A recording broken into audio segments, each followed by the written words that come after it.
Good afternoon, everyone. It is Wednesday, November 27th already, 2024, week 13 of the NFL season. And this is another episode of Fantasy Football. Reality. Okay, here we go. First of all, my apologies, our apologies for not having a week 12 show. We had wanted to, but being men of a certain age, Scott had a medical procedure, which is what you have around this time. So it was a penis reduction surgery. So now he officially has an innie. And so he went from 1.5 to negative 0.5.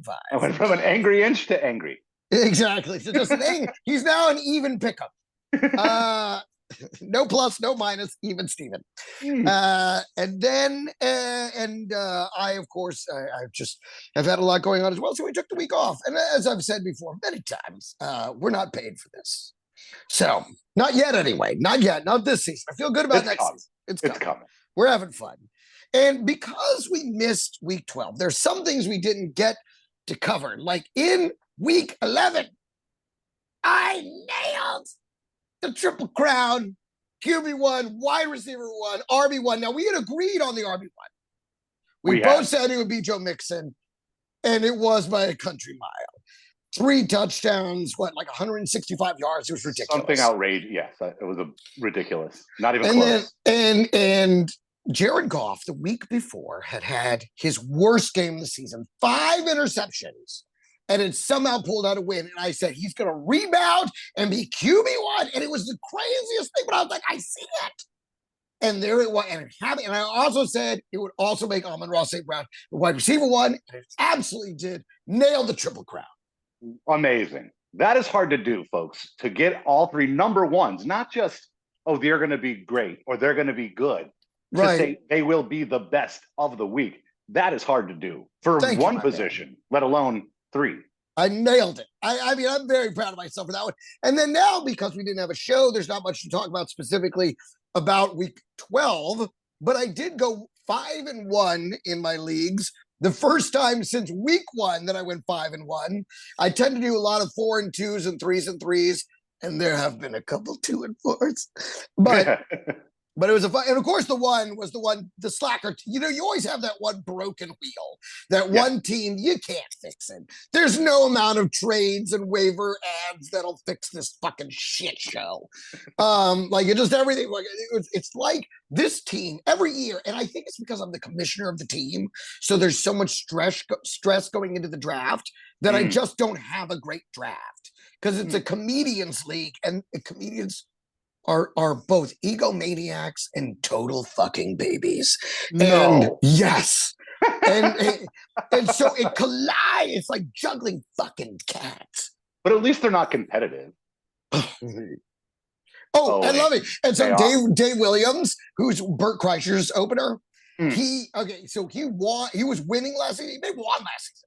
And so every week he was posting up the league shit on his social media. It's like, oh my God, look at the race. There's Jack Jr., there's Greg Wilson, just pointing everybody out, right? Like, there's me at the top. Not one post this season. He's in last fucking place. Not one fucking post. Yeah. How things change. But that was the one fucking loss. Again, and guess who I gave the win to? His first win of the season, Dave fucking Williamson. So there you go. That's how it goes. That is just how it goes. I gave Bert his second win of the season, and he didn't just beat me. He beat my ass.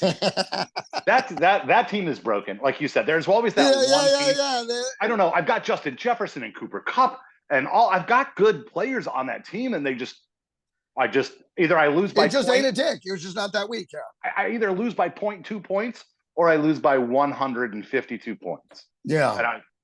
And that loss that I took. I think it was 2 weeks ago in that league that I lost. The guy I was playing 2 weeks ago had both Saquon Barkley, and it was the week that Taysom Hill decided to have his one jizz week of the season all over my face. Sorry. Fucking horrible. Brutal. I lost by over 100 points. The worst thing is when you see their lineup and you're like, yes, right. And you're so confident. I was like, Taysom Hill, he's going to get nothing. Nothing. Yeah. 44. Taysom was on the waiver wire in every one of my other leagues. Of course. That's where he belongs. Yeah. I mean, anyway. Anyway, so here we go. Week 12, week 13. What are we doing? Should we go right into the headlines? Let's go right into the headlines. Pacheco looks like he's going to get his first start since the broken leg. Yes. I don't think it's that big of a deal for Kareem Hunt managers because I still think that he's going to have maybe 6 carries. I don't imagine that they're going to use him much. And you've said it the whole time. They certainly are not going to be using him at the goal line. And so I think this week, don't be afraid. Moving forward, be afraid. You know, he's going to start coming in. I mean, Pacheco will start working into game shape. Now, they'll ramp him up. But this week, don't worry about it. I agree with that 1,000%. I think big news going out of this is, you know, both the starting running backs in Washington got wiped the fuck out by them cameras. Oh my God. And I told you this earlier off the show, and I'm telling you now. There was a guy in my league I was trying to make a last minute trade with, final deadline, couldn't get it done. So he winds up trading for Eckler. Brian Robinson goes out, and I'm like, looks like that's the trade of the century. Then Eckler got his soul knocked out of his body. You could see it leave. You really could. You could watch it. If you go in slow-mo, you can pause it. You can see the moment. The body is like an empty husk that just... I was like, oh, that motherfucker gone. He gone. Yeah, he gone. Now his spirit did return to him, thankfully, but and then I messaged him again. I was like, womp womp. So it was quite and I have to say that, yes, we're Cowboys fans. Yes, it's been a tough year, but that has to go down as the most fun game of the season. Oh my God. It was crazy. Crazy. Devontae Turpin's spin was like, spun fumble. Not fumble. It went between his legs. He muffed it. He muffed the catch. Yeah, he muffed. Right. It was a muff at the 1. He muffed it at the 1. And it looked like, picks up the ball, and you're like, we done. He is about to get a... And then a straight Madden move, just a weird spin with no reason. It just spins. So crazy, man. And everybody flies the other way, and he just 99 yards. He is so fast. He is so fast. He really is. And I used Dallas to make fun of him, and I take it all back. To not find more ways to get him involved in the offense. I agree. They're going to. You know what? Use him as a running back. I don't fucking care. The jet sweeps. Do jet sweeps. You know, keep him as a wide. Just get him involved. He needs to be on the field. He needs to be on the field all the time. Like they got Devin Hester in Chicago. Right. They started making him a receiver, and then they figured out ways to get him involved. And he was actually way more than just special teams guy. Yeah. At the end, they had him doing a lot of stuff, and he was a big part of the team. Turpin will be the same. I mean, as long as we have a coach, I don't. We'll see. We'll see down the stretch if they find ways to get him involved. Right. But then McLaurin for a 99-yarder back the other way. It's 86, but yeah. Yeah. Okay. So then. Crazy. Now they have a chance to tie it up. Miss the extra. But there could not wait. And you're like, this is the most insane thing. This is 3 plays now. That's all that's transpired at this point. And they're like in a row. It's 3 plays in a row. It was and there's 2 minutes left in the game or something. Like it was at the very end of the game. Yes. Last 2 minutes. Muff punt, return, touchdown, 99 yards, kickoff, and then a touchdown pass. Missed, and then the missed extra point. And then the onside kick. And the guy grabs it and runs because all the line was so close. He goes right through them and runs it back for a fucking touchdown. I don't know why people don't do this more often. They dive on the ball. I'm like, dude, just catch it and run. If you get past that one guy, you know, you're going to get a touchdown. Do that. But his intention may have been to fall on the ball, but if it pops, he was doing the over thing, and it popped into his gut. And he's full stride the other way. The decision was made for him. Yeah. And was then they're amazing. like, you should sit down. And I'm like, you clearly don't play fantasy football. Yeah, you should. And also, how often does he get to fuck you? Like he's gonna be like, people don't think about there are incentives in certain people's contracts. You know, guys like that, right? So you don't know. He may have had an incentive that says if he gets a special teams touchdown, that he gets an extra $100,000. That may have been $100,000 run for him. Exactly. And I just say, forget about being. I know. I just hated that all the stupid, like, of course he sits down right there. Game's over. Like, game was over anyway. Game was, yes. The game was over anyway. And he's got a game ball and a thing that he can take home. He's going to put it in his case. I mean, that's a big deal. Guys like that don't get that opportunity that much. You're right. He deserved it, and I'm glad it happened. The other thing I've got to say, and I've thought about this for years, and I don't know why people don't do it when they're doing an onside kick. Why doesn't the kicker put it on the tee and just kick the shit out of it into right. Yeah, off the bad guy. You're saying just bullet it. Yeah, I thought that into too. The other team, into the other team. So it bounces off them. Right. It bounces off them. I actually thought that too. Why don't you target a dude and kick it full fucking steam? Yeah, they're not right, and it's gonna hurt his hands if he catches it. And they're gonna freak out. They're gonna I mean, I would. I think it's natural. You know what? I have thought that too. Why don't they do that? Someone needs to do that. It's just missile kick it. Just straight into a dude right in front of you. Yeah, you know why? Because if it misses, it's probably going out very short. Yeah, but I mean, you're already fucked. Exactly. You're already doing a Hail Mary. You're already doing something that's probably not going to work. I'm with you. Give it a different try. And no one's tried it. Missile shot that into somebody's chest. I'd love to see it into their chest, into their knee, right into their face. You know, like they're gonna freak out and block it. They can't.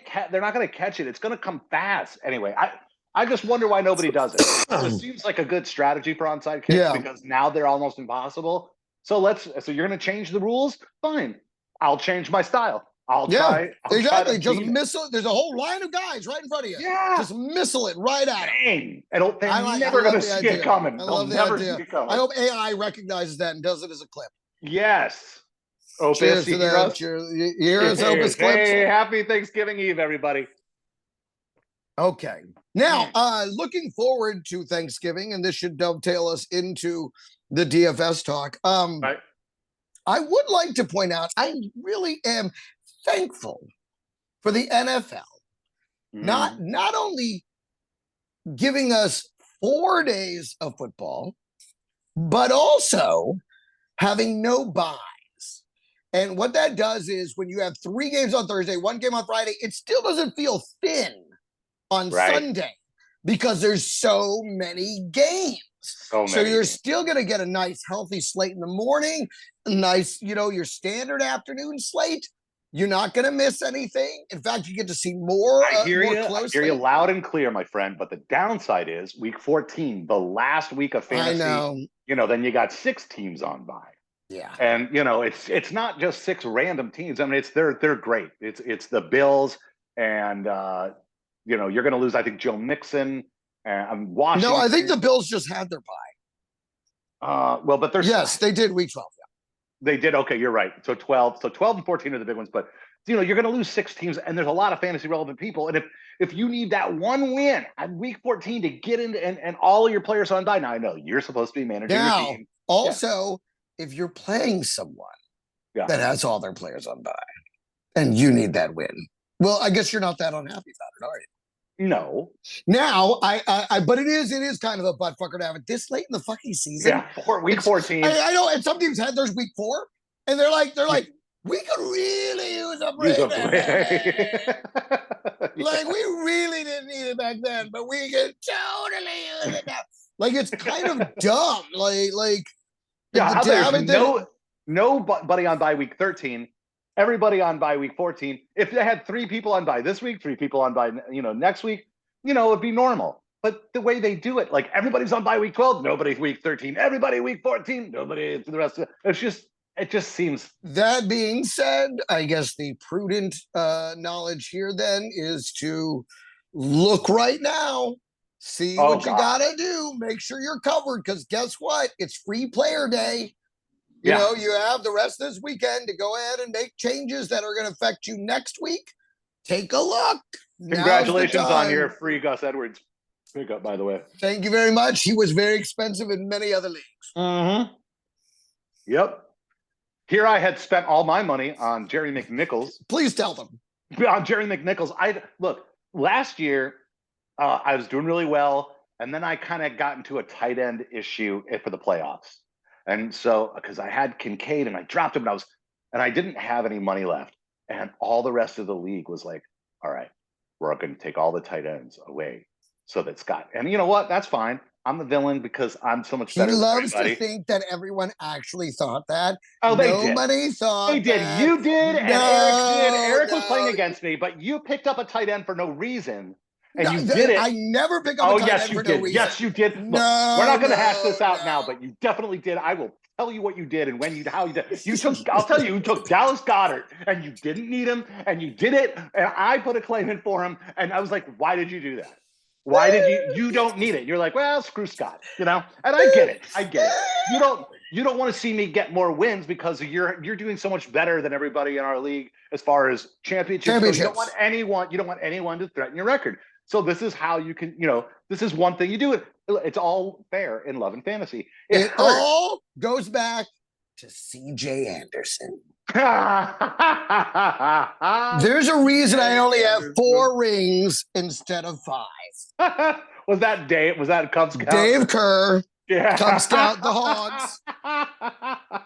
CJ Anderson. He was like 300 pounds. He had been rolling. Oh, look at with his ring. Yeah. He'd been rolling. He'd been rolling with the guy was Hillis or somebody ridiculous. It was the other Rams running back. The white guy they give him money, his knees were useless. Gurley. Todd Gurley. He'd been rolling with Todd Gurley. Okay. Todd Gurley goes out because of his knees. And I was like, this is over. I fucking own this dude. He picks up. See, I didn't pick up CJ Anderson for the block. My team had been. You wanted him to pick up CJ Anderson. Totally. I'm like, Liz, you're gonna have CJ Anderson. Please, get that. He wasn't even in the league. No. He wasn't even in. He wasn't on a practice squad. He ate himself out of the league. He wasn't on a bench. He wasn't even in the. They just picked. I'm like, cool. Oh my god. And then CJ Anderson ran for 3 touchdowns. No, it was 2 touchdowns. 3 touchdowns. He destroyed. He had. It was like 134 yards and 2 to 3 touchdowns. It was amazing. And it had like a 40-something point game. Yeah. My title. Wow. And ever since then, I've been pulling players for the block every time. I don't care who you are, where you're at. If I can pull a player for the block, I'm pulling the player for the block. So anyway, because of what happened to me last year with my tight ends, I said this year, I'm saving money for the end. Yeah. So I had about 51 fab left. And I was like, all right. And I just was like, all right, you know what? I'm going to go grab. I took like just under half of it and spent it on Jeremy McNichols because you said it. Robinson out, Eckler, Soul gone. So I was like, all right, this is going to be this might and McNichols, by the way, when he's had his opportunities, he's been shined. He's been phenomenal. Absolutely. And I think he's very talented. And I think that he with this extra chance, I think he's going to continue to shine. Honestly, both him and Rodriguez. Yes. I think should probably get starting opportunity. Yeah, Chris Rodriguez. Yes. He's great. I think they both. And if anybody eats into McNichols' time this weekend, it's going to be Rodriguez. And I can see them doing a traditional split share because they're both very, very, very explosive. Talented. And they're both, it's amazing how they're kind of like San Francisco, who just, they just find these running backs. They just have like 6 running backs that are all amazing. And even though 4 of them go down, another guy who you've never heard of, Jordan Mason, will come in and just destroy it or something, So anyway, so I was like, all right, I'm going to grab this guy. And then what did you spend 20 on it? 21. Because 20 is not enough. You got to. So over half. Oh, no, I have 51. I have 51. Oh, so just 50. Under half, under half. And so now I have 30 left. But I spent a lot, and I have been very good at holding it. And it's hard for a Jew to hold on to the money. I don't know, maybe it's not. But I was going to say, it sounds like that's exactly what you should be amazing. Yeah, you're right. You're right. I'm not a good Jew. I don't know. I'm not. So I always just spend it. So I had this $51, and I was like, yeah. and I'm going to get McNichols. And by the way, the only other person who put in a claim bid $0. So I could have got him for one. Just for the record, I could have had him for one. That's the worst. When you're like, everybody's going to try to get him. Yep. I got to really pay up. And then there's no other bids or $0 bids or a $1 bid. You're like, God damn it. You know, there's no better feeling than winning a player on the wire by $1. Yeah. And there's no worse feeling than overbidding on somebody that nobody else bids on. Without question. You're just now, like, those hurt. Yeah. But that's why fab is so important. If you don't have fab in your league, it's a whole nother dimension to the game. It's a game within the game, and it is awesome. And it really is. It really is. It beats the whole waiver wire order bullshit. Because the waiver wire, what I've always hated about the waiver wire was it rewards guys who draft poorly. Yeah. So they get all those early season pop guys. Well, guys who drafted well have to just watch their team slowly salt away and know all the good guys went to that guy. It's right. not and fair. early is when the waiver wire is actually got valuable players in it. Totally. That's when you see who's going to be doing stuff for the season. Yep.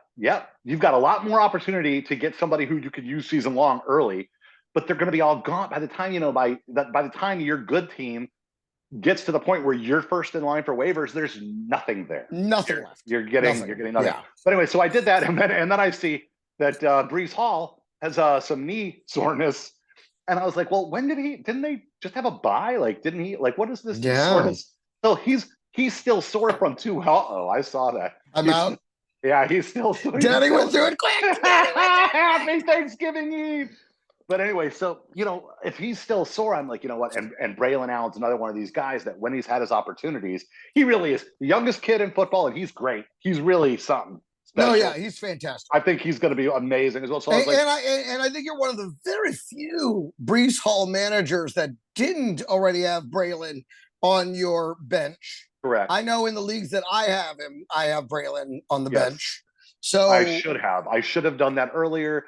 Fortunately, my team is so good at 11-1, most points in the league. I have such a deep bench that I didn't really need him. Understood. But at the same time, I'm like, well, he is really good, and I certainly don't want someone else to go and use him against me. And so I went ahead 5 minutes after spending the $21 and dropped the guy that I spent the money on. And to be honest, if I'm being completely honest, I enjoyed watching it happen. Yeah, of course you did. But also I felt like you jumped the gun just a little bit. I would have waited because nobody else was picking up Braylon Allen. So you could have just waited till you had an actual designation about Breece Hall to grab it. It was a bit of you kind of prematurely. If I wait that long, you're going to get him. Maybe. I mean, it depends on who gets the notification first. Exactly. So now I guess I just get McNichols for free. Yes, you do.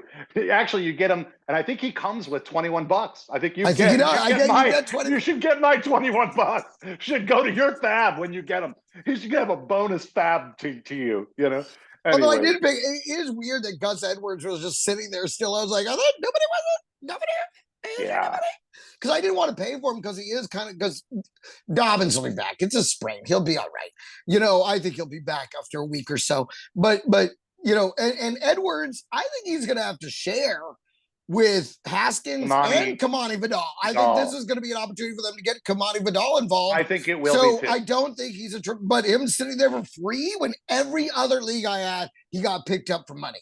Yeah, he was either number one on the waiver wire priority or picked up for fab. Yeah. So he went. So I was like, all right, if no one else, I'll pick him again. Really, just to put him on a bench to keep somebody else from fucking having him.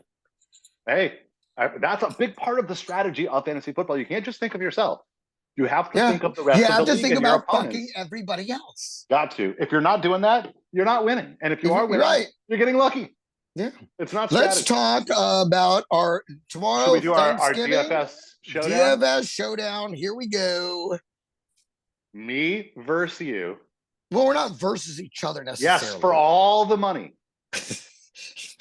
And all the Bitcoin. This is it. This is it. This is everything. By the way, we are actually playing each other in our league of record. And we'll get to that in just a moment. But let's talk about our lineups as they stand right now. Now, I've got some questionable players in my lineup, so obviously I'm going to have to wake up in the morning. I'll have to check the inactives, actives, and see what we got. Right. There may be some pivots, but today is Wednesday, so until further notice, this is where we're at. And to share my draft strategy, I go, you have 3 wide receivers, you got 2 running backs, right? And so I'm looking for value plays first in the wide receiver position. Okay, so the first pick, I'm just looking for a value. Who's the lowest guy that I think is going to be productive? You start with wide receiver? Yeah, because there's 3 spots. Okay. So I start there. Then I usually do defense. Because who do I believe in at the right price that's going to be productive? Because to be honest, in DFS, defenses don't produce a lot of points unless they get a pick 6. Right. Without a pick 6 in DFS, they just don't produce a lot of points. Correct. So look for the team. So I'm going value there. Tight end. You got to find productivity at a decent price because it's such a volatile position. Mm-hmm. Then once I've got values at those positions, then I start ramping up from there. Quarterback, I'm looking right, and I'm just seeing where I can, save. And then at the end, I look at the money I have left and go, okay, where can I improve? Upgrade. Usually I upgrade the quarterback. Yeah. Okay. So that's how I build mine. Interesting. The way I build mine is I start with the quarterback. Okay. I start with the quarterback, and I find the best. Because they are going to score the most points. I start with the best value quarterback, and then I try to stack it with either the wide receiver from there, or because I figure if that quarterback is going to go off, one of his receivers will go off. So, makes sense. His tight end, good strategy, or his tight end, right. So so I look at the wide receivers, and if I'm like, they're too expensive, or I'm not loving it, then I go to their tight end. And usually, if I believe that they're the best quarterback at the best value, it's one of those things will be available for me. So I take either the tight end or the wide receiver, whichever one of those, the stack. Then I go defense.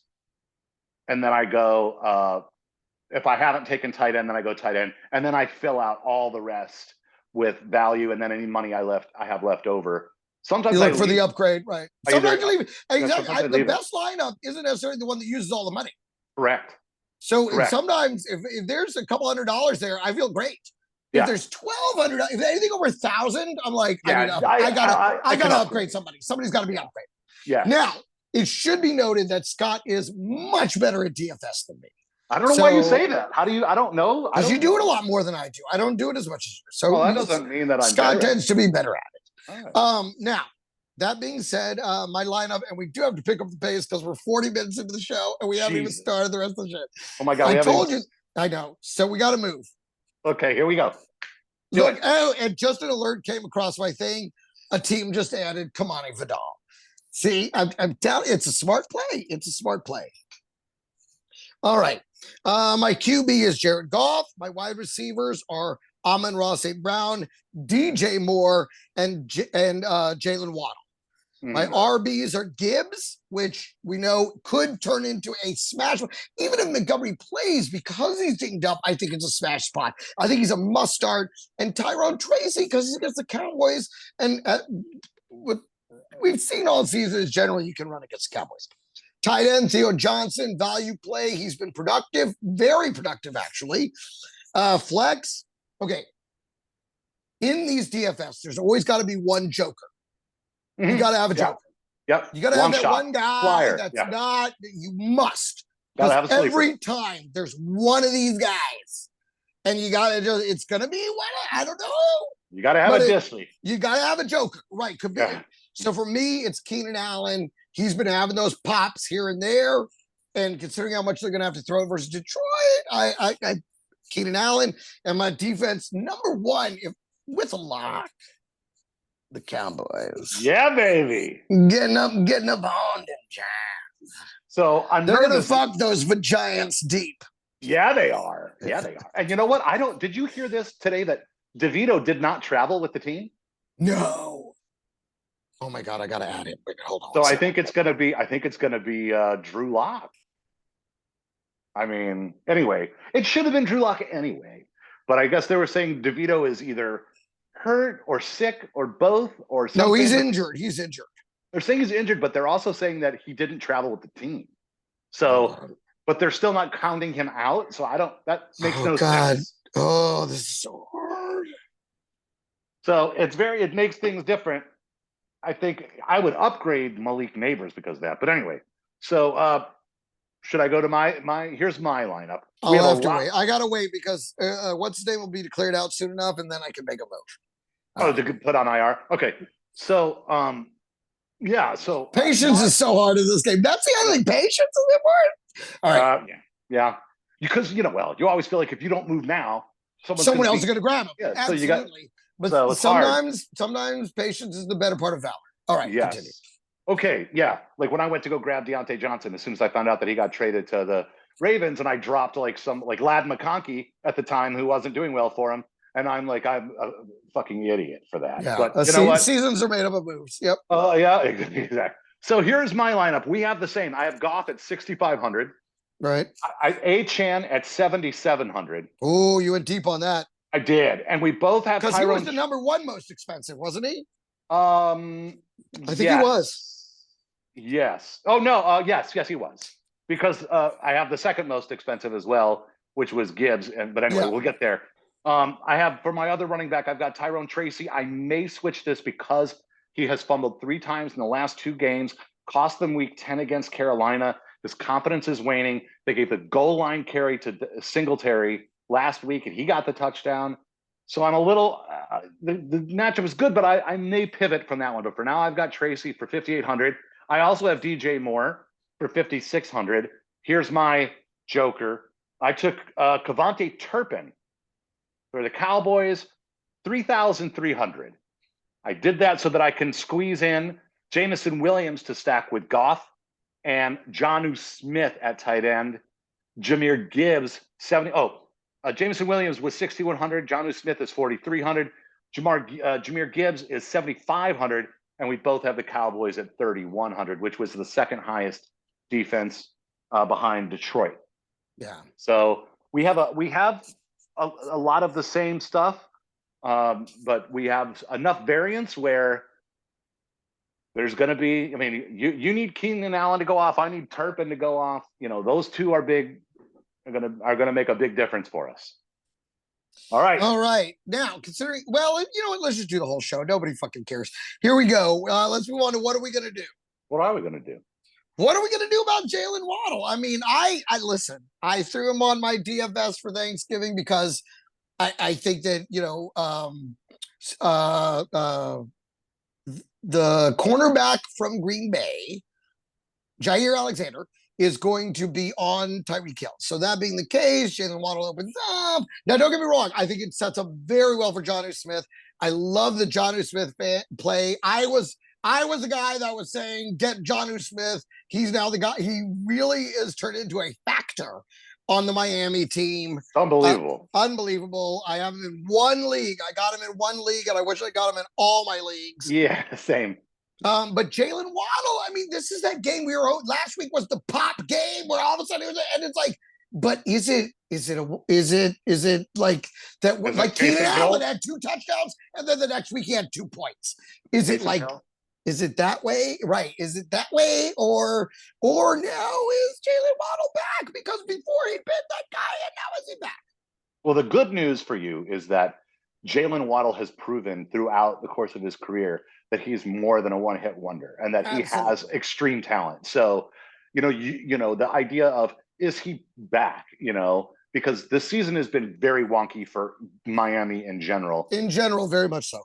I'd say, what are we going to do? I would, approach with caution. It's starting tomorrow. So, I mean, you got to make up your mind today if you're going to do this.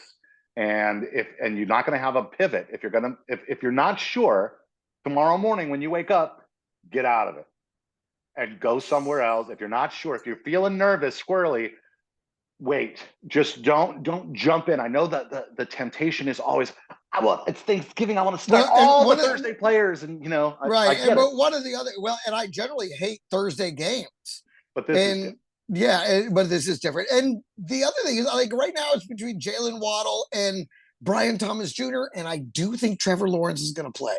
So I think that bodes well for him, but that's on Sunday. That's days later. This choice is made. Yeah, so it's going to be hard. So you're not going to know if Lawrence is playing beforehand. So not knowing, I think you got to go Waddle. I think you got to go Waddle. That's what you think. Okay. But you're playing me, so I wouldn't trust me. I wouldn't either. No, I believe me. Your advice means nothing. Yeah. What are we going to do about Keenan Allen? Start him. Start him up. Got to start him. I don't know what your options are. In a flex, maybe. Yeah. I don't trust him to have two good games in a row just yet. I mean, I trust him because look, Detroit is one of the most well-balanced teams, but for sure, place where they're beatable through the air. That's why we both have DJ Moore in our DFS lineup. Yeah, for sure. And I think that it's smart that you've done it. If I were you, I might take Jared Goff out and put Caleb Williams in, and then take that extra money and take Tyrone Tracy and turn him into Josh Jacobs. That's what I might do if I was you. But anyway, in that lineup. But I think that you do start Keenan Allen in this case, because you're not going to have, I don't know what other choices you have, but if that's somebody that you're curious, if you've got to think about it, the matchup, it seems bad, but it's good. He's playing really well. It's a big game. It's a big game, and he shows up in big games. He does. That's true. So, it's got to be somebody. All right. So I would play him personally. Obviously, like if you gave me him or Waddle, I would take Keenan over Waddle. You would take Keenan Allen over Waddle. You heard I would. it there. I would. I would not. I would take Waddle over Keenan Allen. Okay, go for it. So what are we going to do about Jonathan Brooks at this point? I mean, could we just drop him? Because next week is everyone's on bye, right? I've held him for 13 fucking weeks, waiting for this superstar to emerge. They just paid all the money to Hubbard, and Hubbard is Chuba Hubbard. I think the check to Chuba Hubbard was very indicative of how they feel about the progress for Brooks this season. Yeah. And I've said this before, and you doubt me all the time, but these huge knee, leg injuries, you just don't come back the same. It's not like it heals and you're back to form. You're not. Your form is nowhere close. Your leg has been atrophied for 6 fucking months. Now, granted, you've done all the work to rebuild it, but that doesn't make you game shape. I said this about Nick Chubb. Yeah. I said this about Brooks, and I'm saying it also about Pacheco. Okay? Yeah. So these are just the realities of these. What do you think about Christian McCaffrey? How's he fared so far in your eyes? How does he look? Well, do the points look like they were? No. No. But now the whole team as a whole. He had... And his quarterback was out. I mean, like, right. Joey Bosa that's what I'm saying. I mean, the team as a whole yeah. has been taking bullets, but he's still McCaffrey. And he's not been hitting McCaffrey-like numbers. No, his running, it's funny. He's better as a receiver since he's come back than he is. Right. Again, you just don't come back 100. Unless you're Adrian Peterson, I guess you just can't do it. But right. And he had the whole, and I knew it. Amazing. That guy, Superman. Amazing. Fucking Superman. Truly. I mean, truly. What are you going to do about Brandon Aubrey and Justin Tucker? What are you going to do about these guys? Can we just pivot? I unfortunately did. I switched to a streaming because the fact, and actually I picked up Will Lutz in a number of places, and Will Lutz is on a perfect team for a kicker. First of all, high up, lot of space, great defense. Good offense, but not good enough that they don't get stopped a lot and put him in great position. For me, Will Lutz is the perfect replacement. Well, he's New Orleans, right? No, he's the Broncos. Oh, the Broncos. The Broncos. So, but there are two other guys. I'm going to give you later in the show 2 other kickers that are I think you need to get in on them right now because they are hitting it. And one of them, I'll tell you right now, Romo in Minnesota. I have no idea who that guy is. I mean, I feel bad. I feel bad. I should know who that is. Romo has been killing it. He's on a great offense that puts him in position to score many points. Romo, that's number 1. I got 2 more for you later in the show. All right. Well, for me, that's all I've got. Those are all my big questions about what My we're gonna last do. one is Cedric Tillman. Everybody keeps dropping this motherfucker, and I'm like, he's injured. He's not Don't fucking drop bad. him. Don't drop him. Don't drop. Yeah, Hold. I'm like, I mean, you it's got to tough. hold, but Yeah, I mean, but you hold. you got to let it. Okay, it was him. Then it went to Judy. It'll even out. You got to wait. I would not drop someone that's seemingly as talented as him just yet. No. I mean, look, if you've got him, you don't give him up, because what are you going to trade him for? What are you going to drop him for? I mean, you're just dropping him to make space on your roster. That's it. So yeah, I mean, if that, I wouldn't do that, because I would rather have him on my roster than whoever you're going to pick up from the waiver wire. So absolutely hold him. So we're gonna flex. We're gonna stream. We're gonna go ahead and move on from Aubrey and Tucker. Yeah, you have to. They're both okay. I moved First on of all, from with San Aubrey, Francisco's defense too. With Aubrey, right? Jake Moody's turned to shit, and with Aubrey, the Dallas offense has been so anemic. They're just not even getting within his range. They're getting stopped at their own 30. They're in 30. They're not even getting. The guy can hit it from 60. It's so weird because, like, when he goes from 40, either he slips and falls while he's kicking it, or I mean, like, it feels Tucker, like he can only kick from 60. Yeah, Aubrey. Like, he can't kick from 40. He hit the crossbar and missed one, and I'm like, it's over. It's over for the season for Aubrey. Now he may make a comeback. I could be wrong, but listen, I'm streaming going forward. Time to stream. And Tucker has put you in the exact same position. If you're holding on to him, someone else will pick him up and realize what the position you're in, which is this guy's in a slump, and I think it's a season-long slump. I think you have to stream, and it's not a position where you can hold him till he comes back around. You got to get production from that position. Yes. Because many games are won and lost on the legs of the kicker. Aubrey was delivering 20 points a game. Amazing. Yeah, those days are done. Sadly. For this season. All right. That's it for me. That's it. Let's roll into This Is the Week. You want to start us off? This is the week that Jalen Hurts and A.J. Brown are both number one on the week. This is the week versus Baltimore. Yeah, no, I understand you can throw against Baltimore. That's a good pick. But number one, Baltimore's still Baltimore. Number one. This is the week. This is the week that C.J. Stroud is QB1 versus Jacksonville. Possible. 3 of his top 6 fantasy games of his career, all against Jacksonville. Yeah. Jacksonville's struggling. They're fucking garbage time. He has Nico Collins back. He has Tank Dell working for him. He's got Mechie happening. He's got a great run game to rely on. And I may just go out there and say Nico Collins, which I know you're going to like to hear this. Wide receiver 1, stack him. Boom. See, I actually think that it's going to be Joe Mixon. This is the week that Mixon finishes as the RB1 versus the Jags. Well, I got news for you. I agree. And I'm saying the Triple Crown is going to sit right down there with the Houston Texans as they rebound from a very strange loss versus Tennessee and go out there and whoop that Jacksonville ass. Yeah, they do love to play Jacksonville. They are amazing. They just beat the shit out of them. Now, But Nixon may stop C.J. Stroud from being number one. Is my only problem with him being the number one. That's my only. You issue. may be right. You may be right. I think if there's I'm going to call defense number one for the week, and it's going to be the Chiefs dismantling the Raiders, even though it's going to be a tougher game than people think. And it's a rivalry matchup. These teams hate each other, but I think the Chiefs defense, after they got kind of embarrassed, I think they're going to be looking to flex their muscles, and I think this is the perfect team to flex on. I look for the Chiefs defense to have a real good day. So who's going to be the quarterback over there? Is it going to be it's going to be O'Donnell or whatever? Aiden O'Connell. O'Connell. So Ritter, they're done. They're like, hey, you suck. They just put him in. Yeah, okay. They're like, they just put him in because O'Connell wasn't ready to go back in. Oh, he was still injured, right? Yeah, right. He was still relaxing.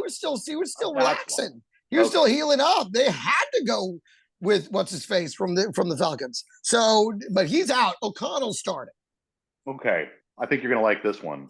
This is the week Cortland Sutton finishes as a top 5 wide receiver overall. Couldn't agree more. Cortland Sutton is the guy I bet on. I've been saying it. I was like, he's the emerging star on an emerging team with an emerging star quarterback. And week after week, it has proven itself to be true. I love it. I love that. All right. I knew you would like that. Do you have any more? Got one last one. This is the week Marvin Harrison Jr. goes over 100 yards. I have him as a must start. Wow. I totally agree. In fact, he is at the top of my must start list at Minnesota. I think it's going to be a very a bit of a track meet of a game, and I think they're going to have to sling it. I think Marvin Harrison, this will be one of those weeks where he becomes a factor once again. I love that. I couldn't agree more. Sweet. All right. Well, listen, don't be surprised in that same vein. Don't be surprised if the Cardinals upset the Minnesota Vikings. I wish I could show you I wish you could read that. I have the exact same thing. I will not be surprised because I believe it. Yeah. I believe it. The Minnesota Vikings have been reeling. They've been getting by. They've been squeaking by. Totally. Darnold is we sort of said it, he's gone full Darnold. He's you can't win that way, and it doesn't. But then he had a huge week last week, which again is full Darnold. And so weird too without Jefferson. Like it was all Addison. It's just been they're just odd. I don't know, man. And Arizona, you know what? Arizona is almost the exact same team. Right. Like one week they look like world beaters, and then they just look like shit the bed.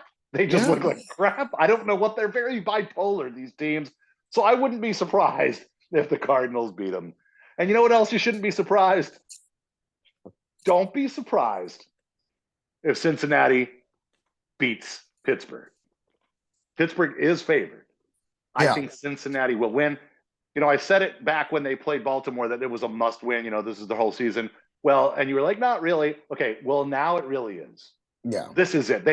They must win out or they're done. Well, and I would agree. I think that game, it's a tough one to call because it's one of those, tough Midwestern. They play each other fucking tough every goddamn time. I hate picking it. It could go absolutely either way, in my opinion. Of course, yeah. And I am picking the Steelers, not with the points, but I am taking the Steelers to win.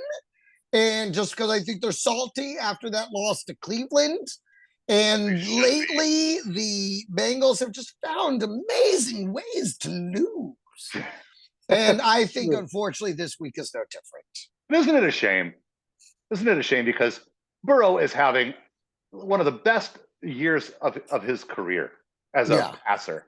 You look at his numbers, he is absolutely lighting the world on fire. But they just can't win. I just feel bad for him because he's really doing great. You know what, though? They always start slow, and this year, it bit them in the ass. True. They needed to get out there with wins. Or I think they went 0-4 to start the season, 1-3, something like that. It was 1-4, I think. Yeah, it was awful.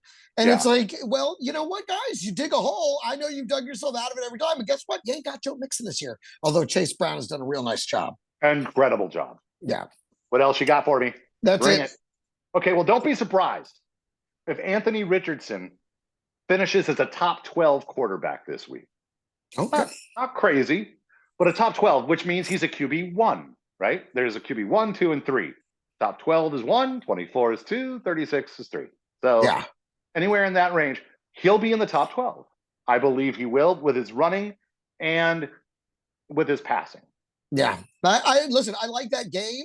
I think both teams, New England and Indianapolis, are both evenly matched in terms of ability to score, but also ability to suck.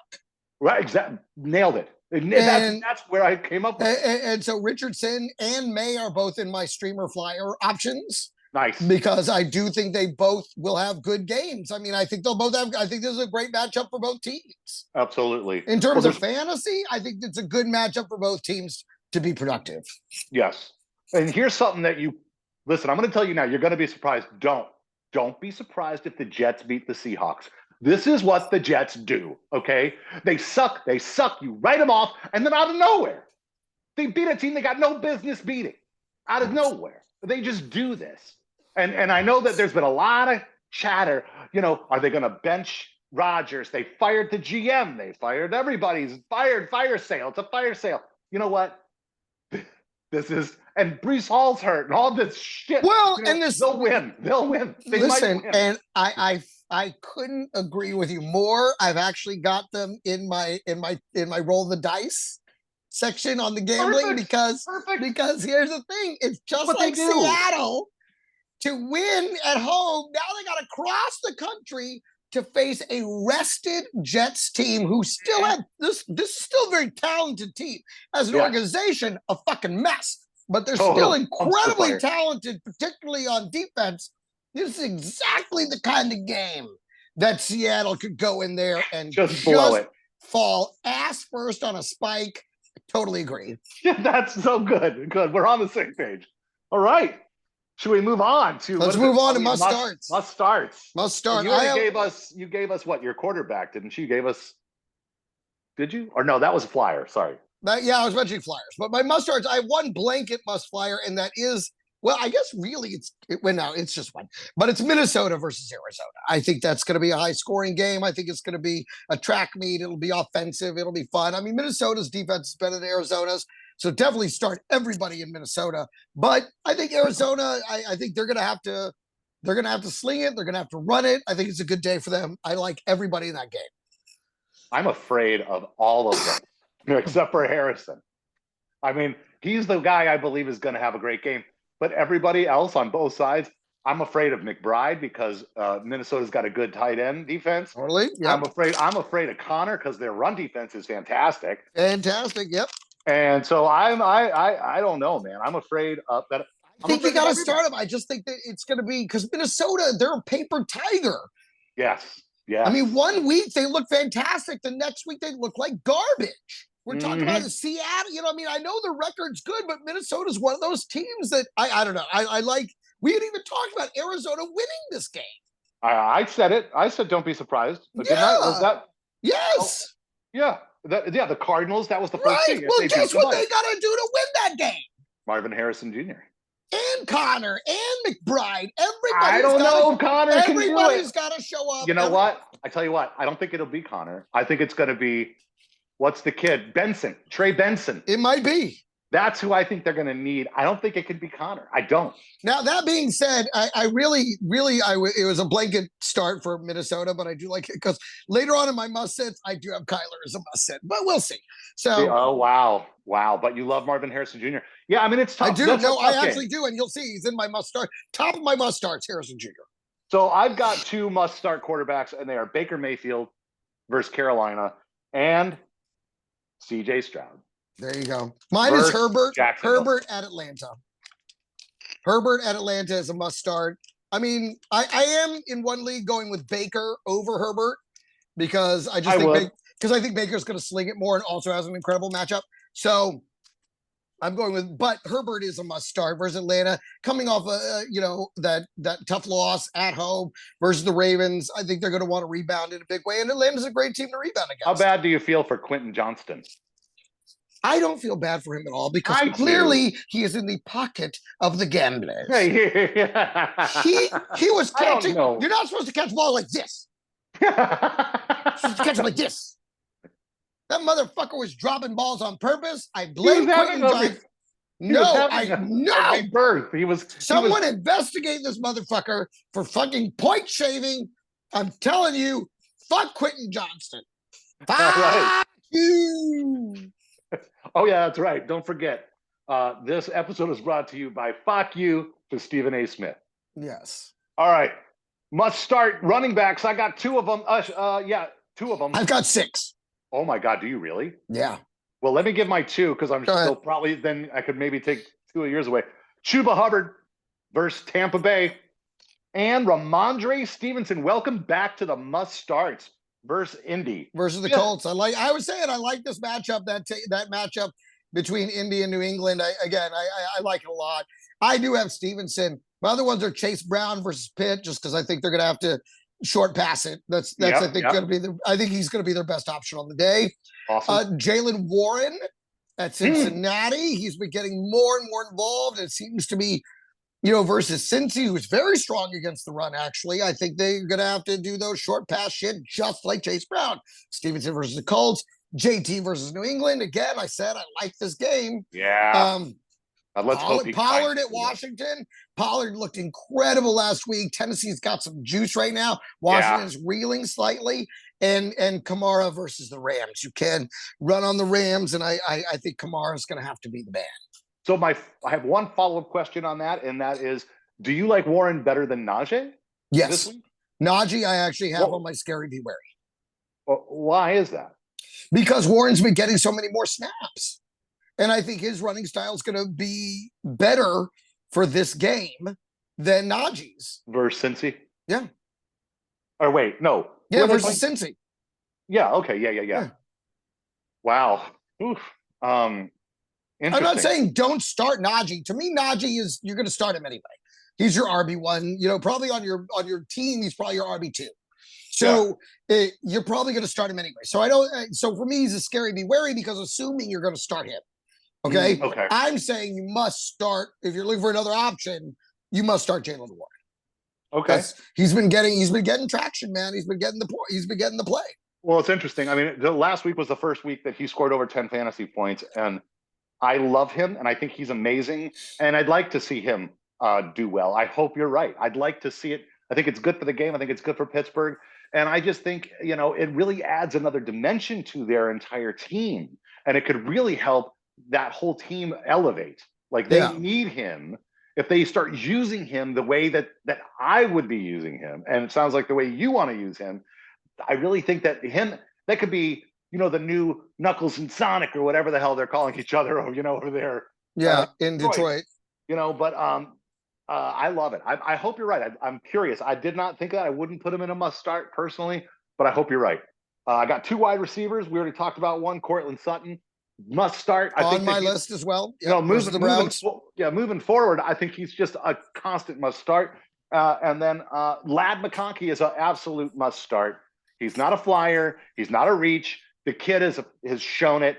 He has come on like gangbusters. Quentin, I mean, what kind of faith does he have? And same with Palmer. Those guys both suck compared to McConkey, a rookie. He's out there catching everything, and he's injured. Never throw it to Johnston again. Yeah, I mean, and it sucks because Johnston actually was doing well.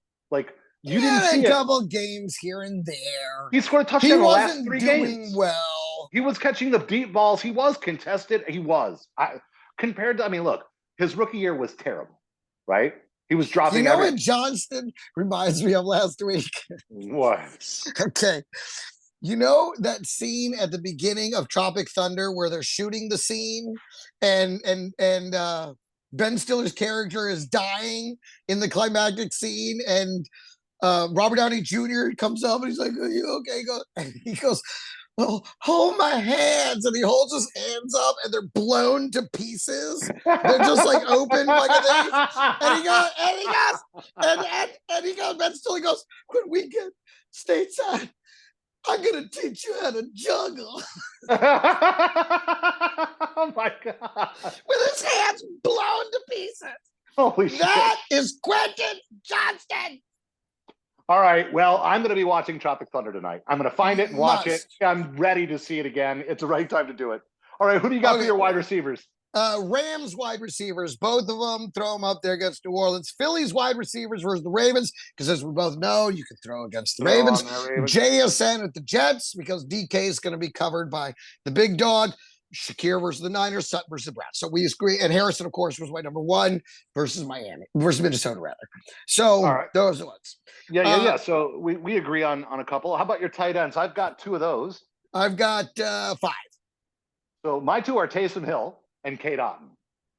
God, I hate Taysom Hill with every. You know what? You got to start him. You got to start him because of the quarterback upside. I mean, you got to do it. You just have to do it. He just showed you what he did the week before the bye was insane. I know, chasing points, blah, blah, blah. But if you look at all the other matchups, all the other tight ends don't have great matchups. And you got to start with this ring. Anyway, you got to start Taysom Hill and Cade Otton. I know that he was Cade Rotten or whatever you want to call him last week. But this is a great matchup. In fact, I think they are the worst, right, in the league. Carolina versus the tight end. I think they are the worst against tight. So I think that he'll come back and start. Those are 2 must starts for me. I'm going to give you an ironclad guarantee that Taysom Hill doesn't do dick.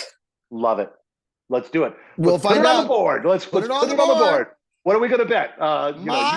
You shave half your mustache if you're wrong. Just not a chance. Not a chance. You give yourself a Hitler stash. Not a chance. First of all, I can't. I have a Spaniard. I was just about to say, you know what? That's the one. You're doing the reverse Hitler. I'd wind up with 2 spikes. You got the reverse Hitler, which is good. My tight end's Jonnu Smith. Obviously, this guy's worked himself into must-start conversation every week. Totally. Disley versus Atlanta in the bounce back. Ingram versus the Texans, because, again, here's the thing. I know, tough matchup, but if Trevor Lawrence plays again, who's he going to be looking for? If he doesn't play. If he doesn't play, not Ingram. Okay, got it. Absolutely not. I think if he doesn't play, none of them. Yeah, but if he does, Ingram. Okay. Hunter Henry versus the Colts. Love that. And Goddard versus the Ravens, again, for obvious reasons.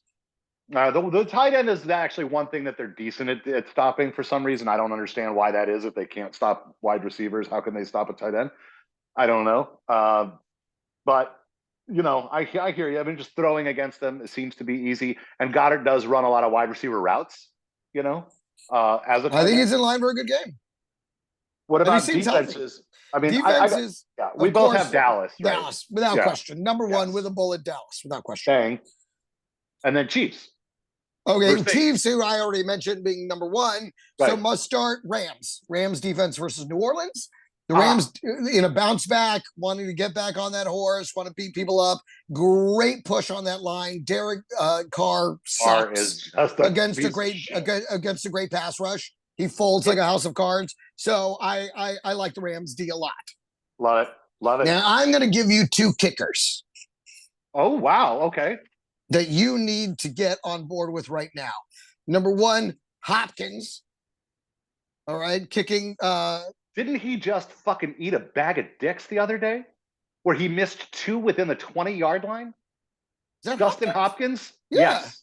Well, he's had a great matchup, I think, against Denver. I think because it's Cleveland. And here's the thing. Okay. They're going to be slinging it, but that Denver defense is going to stop them before they get in there. It's not, I just think his opportunity is going to be fantastic. Again, it's just this week. I'm not saying forever. I like Hopkins this week. I'm telling you. And the other one, now this is a guy you need to get on your team right now, and you might be able to play him the rest of the season. And it's Pinheiro for Carolina. Eddie Pinheiro. Okay, Carolina's, they're on the make.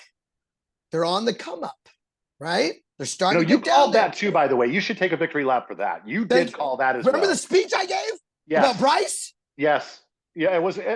We should take a moment to give you credit for that because nobody else believed like you did. And you were the most passionate. You said he's a winner. He's been a winner. They wouldn't let him do this. He wouldn't have been able to do that before if he wasn't great. And you were right. And everyone wrote him off. And I got to give you credit. I was like, get out there and show him who you really are. And he's done it week after week. The wins aren't there yet. The points aren't there yet, but they're coming. Almost beat Mahomes. Almost. Within a fight. And I even said, this was my lock of the week. This brings me back. We didn't do the show, but my lock was Carolina plus 11 because I was like, I promise you it will be tired of that. The Chiefs have not been won by more than one score in any game, and Carolina's been within a breath every time. I was saying it, and I'll say it again. And they're going to give lots of and Pinheiro's numbers, his percentages, his efficiency is top 3. Get Eddie Pinheiro now while you can. Shit. All right. Well, hold on. Let me get. That being said, I have 0 leagues. Let me go. Hold on a second. Let me go grab Pinheiro while we're on during the show. No, I'm just kidding. I do like Pinheiro a lot. I'm telling you. Holy shit. I just like Hopkins' matchup this week. But I don't. I look. Hopkins scares me because of the way he blew it so bad, and it wasn't even like bad weather or anything. He just sucked. Like I would have fired him as a kicker on my team. Anyway, Well, not last week then. That must have been 2 weeks ago. Yeah, 2 weeks ago. yeah, He was terrible. Last the week two he that he made, missed were with less than the extra point. Like, Yeah, it was yeah. bad. Last week he made both his kicks in the win. So I just love the matchup this week versus Denver. Being on Cleveland, that's the type of team that's going to sling it, get close, not be able to close the deal. You're in Denver, mile high, nice thin air. I think it's a good matchup. You for say Hopkins. he made both those kicks, and I say prove it, because I watched the game Last and it was week. in a snow and it was in You're a snow thinking globe. You're thinking of 2 weeks ago. No, last week was the snow globe, wasn't it? Was it? Cleveland. No, you're thinking of Pittsburgh versus Cleveland. Yeah, last week, right? Wasn't that So last wait a week? minute. So you're mad at him about missing kicks in the snow globe? No. I'm saying he actually made them then. Yeah, he made them. But I say prove it, because I watched that game, and every time a kicker kicked the ball disappeared. You couldn't see it. Okay. You couldn't see it at all. It was gone. It was gone. That's why I like it. It was impossible to tell. He made two kicks in the fucking snow, and now he added extra point. Yeah, I thought he did, and now he's going out to Denver. That always helps. You're right. The air, the thin air, always thin helps. air, and the type of team that they are versus that kind of a defense. I think in my opinion, that's why Cleveland only scores field goals this week. Wow. Okay. I don't think they score one touchdown. I think they score 4 field goals, 12 points. Okay. Interesting. Okay. Mark it. You know what? I believe it. Who should we be sitting? I got 2 blanket sits for you: Bears at Detroit and Browns at Broncos. Cannot agree with you on the Detroit thing. I mean, first of all, we just said DJ Moore and Keenan Allen have a decent shot because in fact, you've got them. I'm playing them in DFS. Yeah. So, DFS on a 1-day lineup. That doesn't mean that they're going to have. But I said I would have played Keenan over Waddle this week personally. So I don't think that I totally disagree with that. All right, fair enough. The one place Detroit can be beat is through the air. Yes, but I just don't. I mean, I don't think he's going to Caleb. But can Caleb do it? Right. I guess that pass rush. I don't know. I don't like any of the Bears, and I don't like any of the Browns. You do like the kicker, right? The kicker. I know that, except for of course the kicker, which I don't really consider that part of the blanket. We're talking about the offensive, of course, the skill position, skill positions, right. So I only have one sit, and it's Jameis Winston. Okay. Versus Denver. I think that's going to be really fucking hard for them. Which fits right in there with my Browns prediction. Yes, I don't know who else you would start that. I mean, again, the Broncos are just amazing against the tight end position. Against the I would start Jerry Jeudy. I wouldn't touch him, especially with what's his name out. Guess who gets all the attention? Oh, is he out? Is Cedric out? Yeah. Oh, he's already been ruled Well, he's out. questionable. He's questionable, okay, but he hasn't practiced. He hasn't cleared concussion protocol. I don't it's think only Wednesday. They don't play till Sunday. We'll see. I don't like it. All right, go on. Who else you got? My must-sit quarterbacks are Kyler versus Minnesota. Even though I know I like everybody in that game, I would sit Kyler. I would sit. Okay. And Carr versus the Rams. I think Carr is gonna suck versus the Rams. I think that pass rush is gonna get to him a lot. Yeah, I don't think anyone's starting Carr anyway. I don't believe that people are. You gotta have somebody on the list. People have moved on. Are people starting Jameis? No. Thank you. No. All right. But anyway. So I've got I don't usually do this, but I'm going to do my running backs are 2 blankets. Me too. I wonder if they're the same too. Holy shit. Vegas and the Jags. Oh, mine is Vegas and the Broncos. And the Broncos. You know what? I'll add the Broncos in mine too. Blankets, sit all of them. None of them. They're useless. All bad. Same with Jags. Yeah, I wouldn't even. I feel like that's doesn't even need to be said about the Jags. But for Broncos, who knows who it's going to be, and versus Cleveland, who just had an incredible defensive game. I think it's a terrible situation in terms of playing one running back over the other. I think you get this mixed bag of who knows. Not to mention their best rusher is Bo Nix. Yeah, That's and the the Raiders guy you play. RBs we both zeroed in on because of how damaged they are. Just, Although Madison, but again, against the is Broncos, Madison going to play? I don't know. I think it's going to be Amir Abdullah. Against the Broncos, you don't touch it. It might be Amir Abdullah again, but Yeah. Abdullah actually has been okay. Like, it's crazy because he's in his 8th year or something. It's so weird that he's still. But it's just the power of fresh legs late in the season. Yeah. Everyone else on the field is dinged up, and here you come in all fresh, no dings, no hits. That first game's always your best game. Always. Well, he's had 2 good games now. Yeah, and now he's going to be. Yeah, he catches passes. And now he's going to fall apart. Now he's going to fall apart. But we don't know. We don't know how much he's going to play because what's his name might be playing. We just don't know. And he's so small. Like, he's not very durable. It's weird that he's. But anyway, yeah, I wouldn't touch any of the Vegas. Those are my only sits and their blankets, Broncos and Raiders. Now, I know you're not going to like this because it goes into direct opposition to what you said was a must start. I think JSN is a must sit.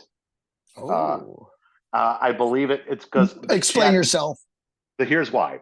The Jets, we said they have a tendency to do stupid shit like win a game like this where they have no business winning.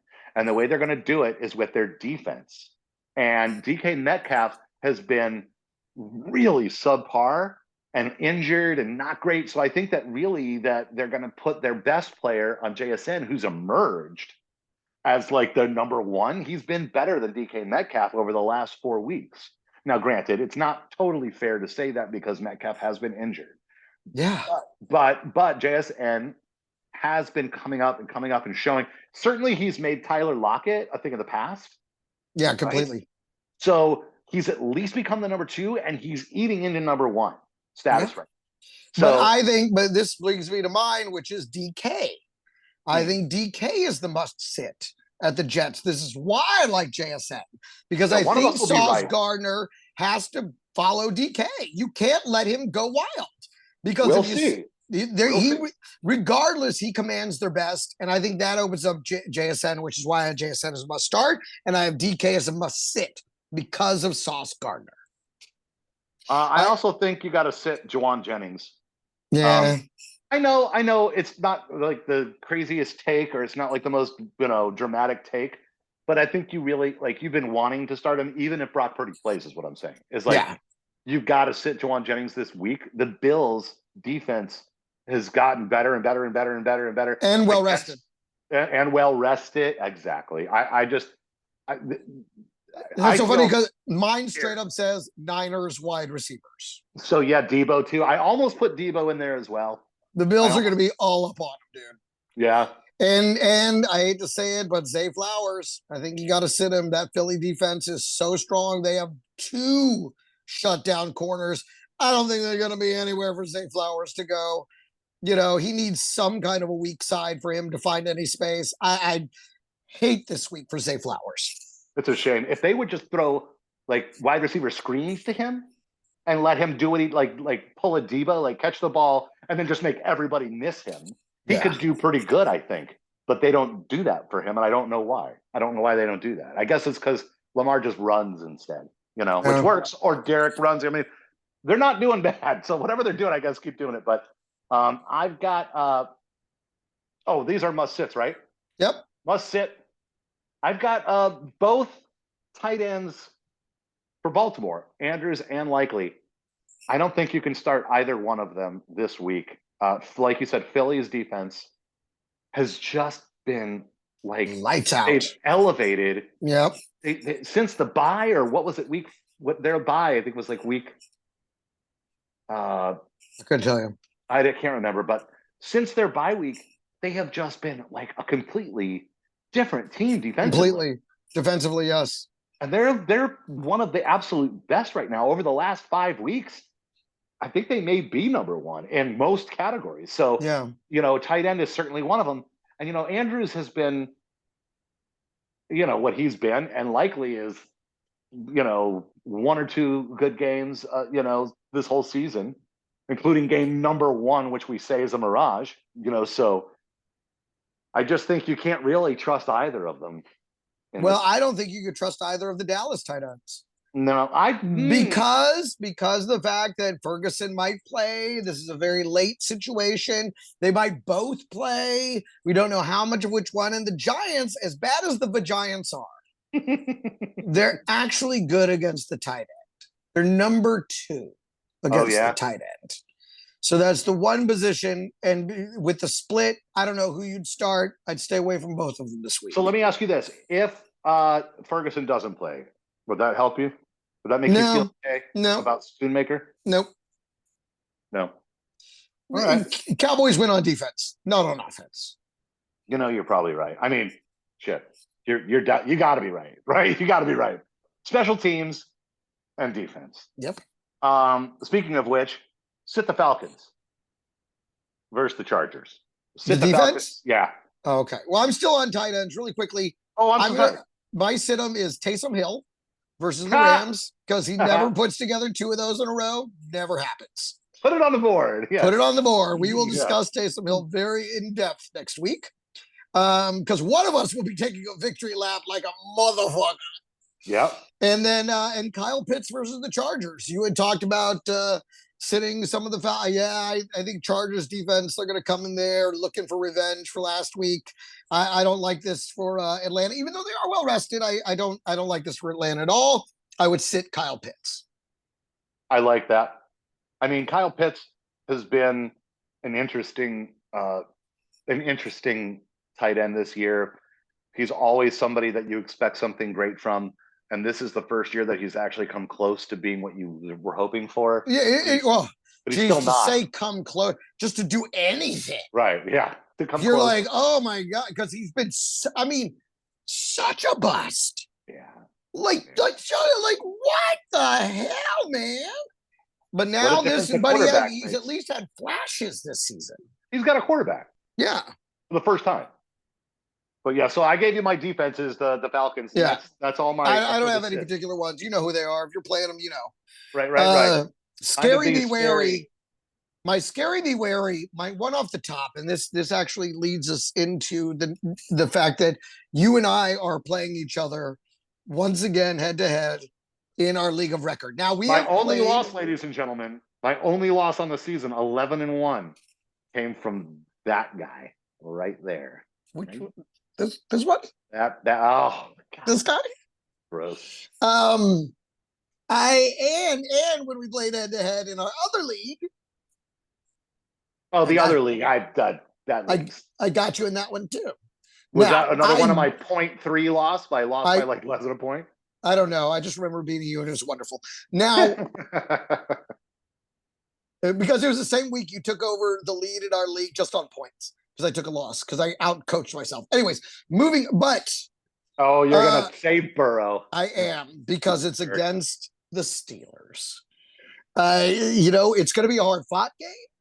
It's gonna be, but I think they're gonna focus on shutting down Burrow. I think for us to be meeting each other this week, I think is a good week. Because I might start Bo Nix though instead. All right, please do. Because he's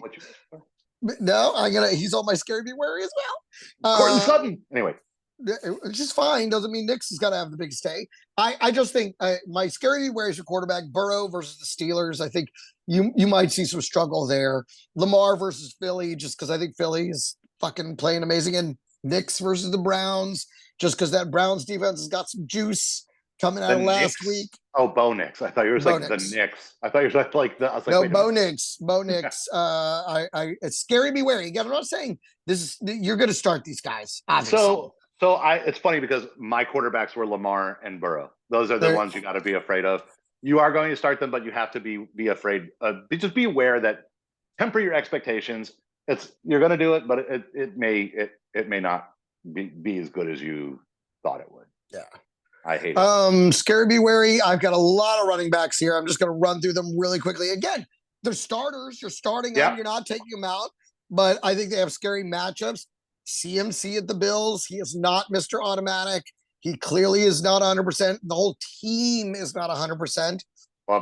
Derrick Henry, my boy, Derrick Henry. Off my list. Yeah, versus again, I think Philly God, that defense is so good. And Henry's one of those guys. If you can get penetration at the line, he's going to have a bad day. He's got to get past the first level. And if you can get to him at that first level, he's not going to have a good day. Barkley at the Ravens. What does the Ravens do well?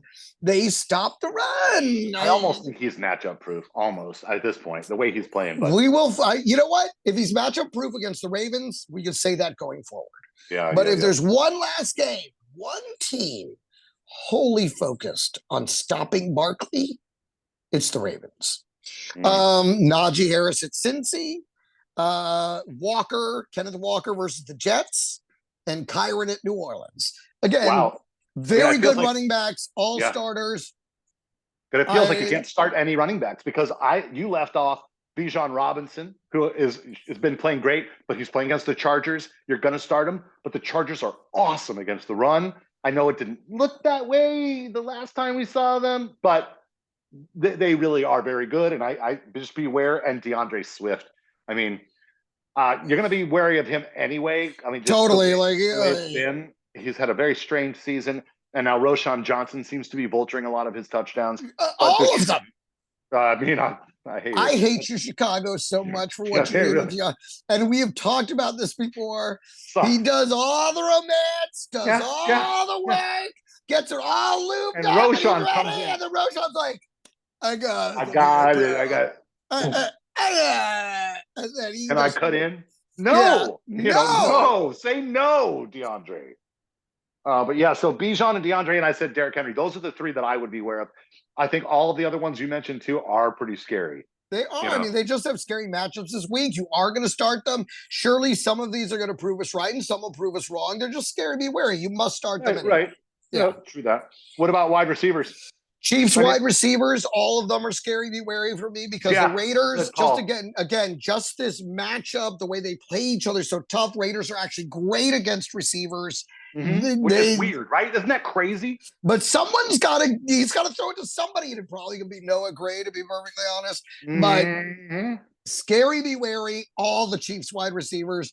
I'd even just sit Xavier Worthy right now. Yeah, true that. I mean, I saw a couple people drop him this week. Yeah, and I don't blame him. And I'm not running out. I didn't run out to go pick him up either. I didn't go, oh shit, I'm going to put it in a bid right now so I don't forget. I saw it drop, and I'm like, oh yeah, makes sense. Especially now that Juju Smith-Schuster's back. Yeah, that really changes what I'm saying. Everything. Changes everything. Anything, it'll be one. More muddled. Yeah, it's awful. It's awful. They're all out. I get you. I mean, if Burrow's a beware, then I guess that makes Jamar Chase beware, right? I mean, to me, I say he's beware. Next on my list. Jamar Chase again versus Pitt. Beware of him and Terry McLaurin. Those are my two wide receivers. These are two great wide receivers who have been just phenomenal. Yeah. And I know I've said beware of Jamar Chase before when he went off for 258 yards, 3 touchdowns, and broke the internet, broke the fantasy record book. Yeah, and I called him to be wide receiver 1, and he was. You did. I'm pretty good at that part. The rest of mine are St. Brown and Montgomery versus Chicago. Yep. Neighbors versus the Cowboys. We don't even know who's throwing him the ball at this point. I don't know who's going to guard him. And then, but I mean, if you can't throw it to him, he can't catch it. Probably going to be Drew Lock. So we'll see. Again, scary, be wary. You're starting him. Of course, yes. You can't. The Green Bay wide receivers versus Miami. Miami's actually number 1. Well, Dobbs is out. So Dobbs is out. So that does help. It narrows the field a little. Still a tough matchup. I said scary, be wary. I'm not saying sit him. I'm just saying scary, be wary. Fair enough. My bad. And for tight ends, Kittle versus the Bills. Really? He's been the most consistent and best.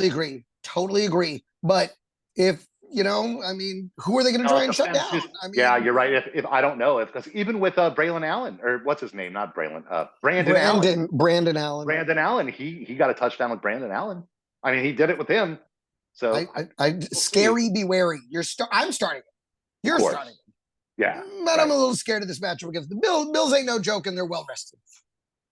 All right on. Yeah, you're probably going to start Zach Ertz and David Njoku as well, but I would beware of both of them. Totally, exactly. Yep. The matchups are Tennessee and Denver, respectively. Oof, I would be matchup.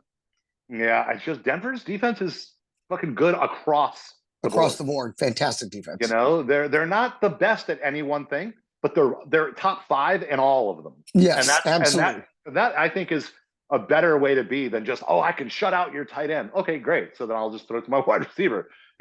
But if everybody is tough to throw to, it makes your job tough as a quarterback going against Denver. Those are my only tight ends. I got 2 defenses to be scary, be wary of. Okay, I have one. Go for it. Pittsburgh and the Niners. These are 2 defenses that most people think, you got to start them. It's name recognition. They've been great, over time and a lot of this season, but this matchup this is not good for either. Right. For scoring points on defense. Absolutely not. For me, it's the Colts defense at New England. I know they're very highly rated this week. They're a big waiver wire pickup for a lot of teams. They're projected very highly. But if you look at their record, at their they haven't scored a lot of points in any games. And maybe one game. And now they're up against a New England team in New England. They're a dome team outdoors in shit weather, by the way. Right. It's supposed to be garbage in New England. So I don't like what's going on there. I don't like that defense. It's going to be raining chowder. I know everybody's going to play him because it's supposed to be a great matchup. I'm just saying scary, be wary. Sure. I get it. Let's give him some sleepers flyers. What do you say? Let's do it. You ready? I got 2 good quarterbacks to take a flyer on. Okay. Let's take a flyer on. They're both playing tomorrow. Let's take Cooper Rush and let's take Caleb Williams. Let's give these guys a shot. That's funny. I also have Cooper Rush on mine because of the matchup with the Giants. I think they'll have lots of opportunity. I have Russell Wilson at Cincinnati. I think that's a strong matchup for him. They're actually, pretty soft against the quarterback. Right. Richardson, and then again, I talked about this matchup in terms of producing points on offense. I like Richardson and May in the New England Indy game. I like them a lot. I think those are wonderful, wonderful flyers. How about running backs? Running backs. I don't have any flyer running backs, with the exception of McNichols, I guess. Yeah. I've got 2, and I think that you'll agree with Rico Dowdle. Okay. Take a flyer on Rico Dowdle and Bucky Irving. Let's go with Bucky. Yeah. He is a flyer because of Rachaad White has been there. No, you're right. You're 100% So you take a flyer. Take a flyer with these 2 guys this week. I think you'll get over 10 points. Okay, I like that. I can see that definitely being true, especially for Dowdle. I like Dowdle to score 10. My wide receivers for Flyers, Jameson Williams versus Chicago.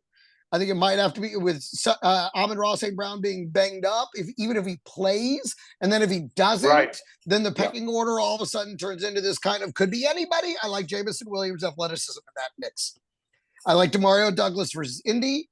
I like Michael Pittman Jr. versus New England. Oh, that's mine. Yep. Yeah. One of mine. David Moore for Carolina versus Tampa Bay.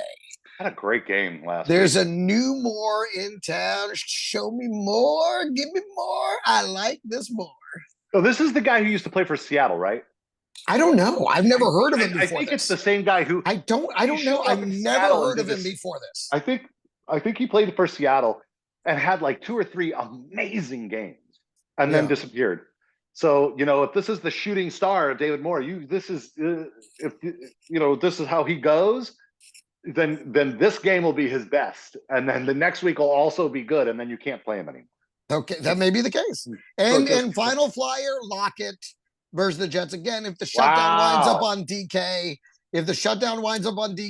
and then they go after JSN, well, then I guess Lockett all of a sudden might be a guy you have to throw the ball to. So he's still talented. He's still fast. He can run good he's routes. Just old as fuck, and they try not to get him hurt.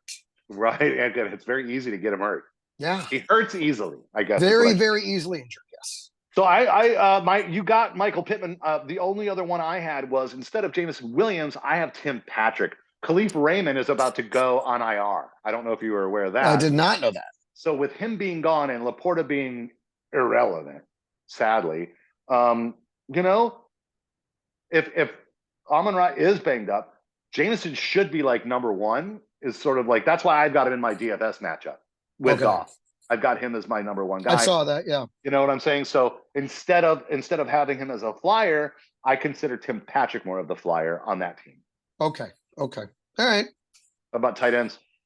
Noah Gray versus the Raiders, 4 Well, touchdowns in 2 games. I mean, it's hard to deny the production, even though you still look at it and you're like, but those could be one-offs. And you're right. That's why he's a flyer. But if you're looking for production, I in my dynasty league, I'm playing him and Kelsey. I'm like, one of these motherfuckers is gonna get something. I love it. I love it. That's actually brilliant. Hey, you're right. I'm sick of missing you're the points on guaranteed. Noah Gray. I'm sick of it. It Fuck sucks. it. You're in. I You're have in. him in my dynasty as well, and he's been on my bench. Anyway, I'm going to start putting him in. Anyway, that is a good call. Of course, us both playing him means one thing. He's eat a dick. Totally. Out for the season. Without question. Yeah. I have Noah Gray as a sleeper flyer as well, but I also have Freiermuth versus Cincinnati. I can see that. He's due for a good game. He's super talented and strong. And I just see this as being a game where he'll come up and he'll have one of these. When I say a good game, I mean anything over 10 points, as something that you could take a sleeper, a flyer. Tight ends don't tend to, they've been very odd this year. They've mellowed out kind of here near the home stretch. But Freiermuth has been not great these last 5 weeks. I think he's due. I really think this might be a Freiermuth game. So keep an eye on him. There you go. I have one defense I think you take a flyer on, and that's Tennessee versus Washington. Washington down 2 running backs, reeling from a very difficult loss to the Cowboys, who I actually bet on Washington plus 10.5. Oh. That's how much I thought they were going to beat Dallas's ass. Yeah, and it was. And honestly, best $20 I ever spent in my life. Never gonna miss it. Never gonna miss it. Happy to lose it. It was so fun trolling Dave. And we're talking about a Tennessee team that just shut down Houston. So weird. That was a very strange game. And now they're up against this team that's reeling a little bit, down 2 running backs. This could be a good game for the Tennessee defense. Again, flyer DFS play. They'll be pretty cheap. I really like what you're saying here. And one other thing to back you up is not that you need it, but the fact that Dallas was able to beat Washington, they did it with their defense. With defense and special teams. So, it was Turpin, it was Thomas, it was those guys scored twice, So clearly Washington's in 4 plays. Yeah, it's amazing. But anyway, so that really is that's a great.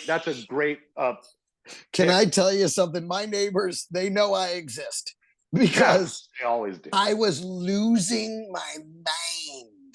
My wife literally had to come in from the other room and be like, "You need to." She was worried about my heart. Oh, like she was like, "You need to calm down." You are going crazy. I'm like, I mean, I was losing it. So, Tennessee defense. All right, let's make. Right. Do you have I've got one defense. Take a flyer on, and that's the Cards. Okay, the Cardinals versus Minnesota. Right, which we've talked about. They could win. Whatever. It could be one of those games. Weirdo. I got one lock. I got 1 lock, 2 dice rolls. I got 3 locks, 3 dice rolls. 3 locks. Oh my gosh! Yeah, wow, I might be a crazy person, but I like them. All right. Well, clearly, you want to start? Yeah, I'll go first. My 3 locks are the Panthers +6 versus Tampa Bay. +6, very good. I like it. The Eagles +3 versus Baltimore. Mm-hmm. And the under 41.5 on Monday Night Football, Browns versus Broncos. My prediction is 17-12. Love it. That one's probably my favorite of your locks. I might choose to put money on that one personally. Because it's 41.5. I don't think they get there. Right. I don't either. I mean, look, no matter where they play, the weather's going to suck. Yep. So I look at the Texans -4 over the Jags as my lock. That's a solid lock right there. Can't deny that one. And then my dice rolls are, I'll take the Cowboys -3.5 over the Giants. And I'm going to roll the dice with Vegas +13 points over Kansas City.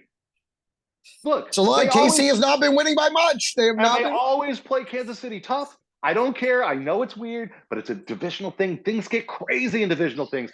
I said this at the beginning of the year, and it was true, and I'm saying it again. And I just say right now, 13 points is a ton. I don't know the last time Kansas City has beaten anybody by 13 points. Well, that's like they haven't. That's not what they built this season on.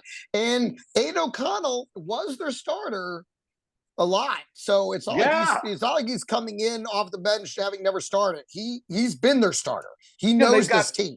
And they've got two amazing offensive players. I shouldn't say they've got one amazing offensive player and one really solid one. You know, they got Brock Bowers and they got Jacoby Myers. But anyway, so those guys are no joke.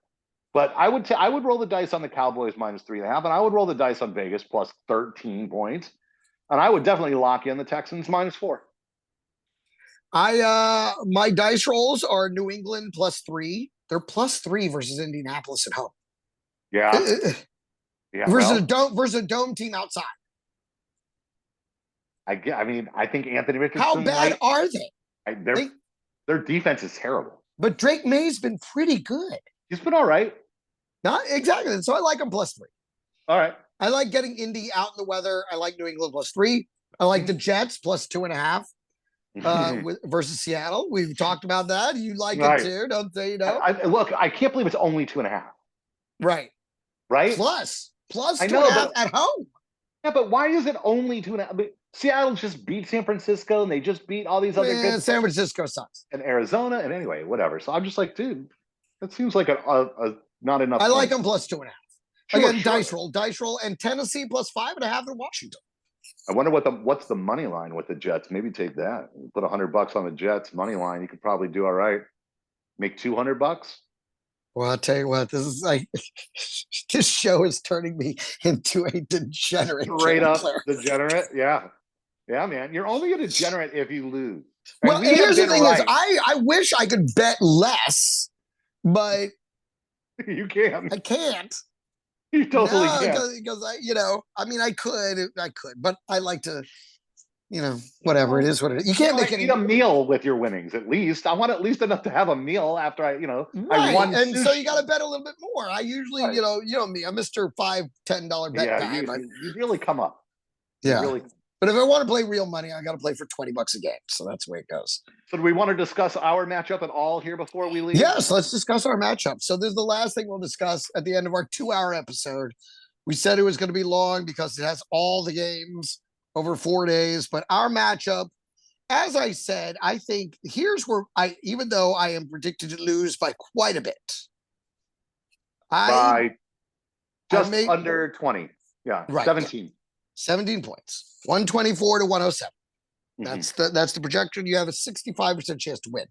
As I said, the Joe Burrow matchup versus Pittsburgh is dangerous, very dangerous. And you're starting Nico Collins, who I think could be wide receiver 1, but I am starting CJ Stroud. But that's good for me. Totally. Good for me too, though. We both I vulture your points. Anytime you score with him, I get also. Well, unless it's Tank Dell for 70 yards. I mean, yeah. So I just think it's a bit of a cancellation. You have Barkley. I have Henry. Both have very difficult matchups. You've got your matchup is harder. You've got Jonathan Taylor. I've got Jahmyr Gibbs. Oh, you're gonna smash me there. You've got TJ Hawkinson.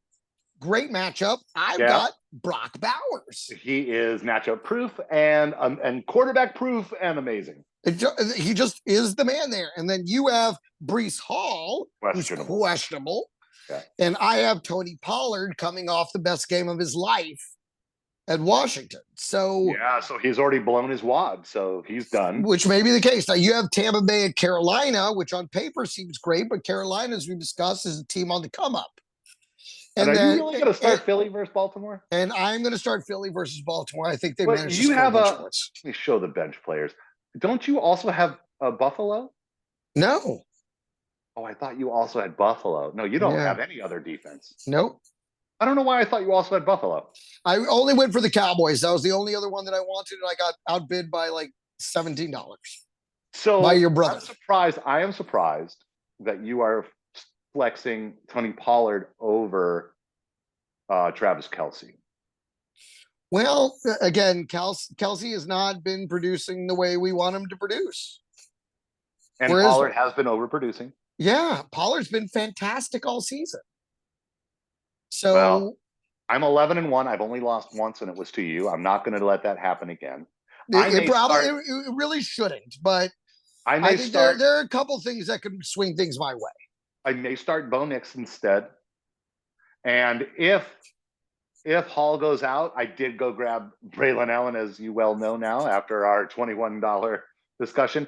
But I have T. Higgins, I've got Amari Cooper, I've got DeAndre Hopkins, and I've got Terry McLaurin that I could sub for him. All of them are good options. I mean, they're all pretty, as far as a flex goes, they're all pretty solid. So I'm feeling. Listen, I can play Waddle. I mean, over Shakir. I really could, except Shakir plays on Sunday, Waddle plays on Thursday.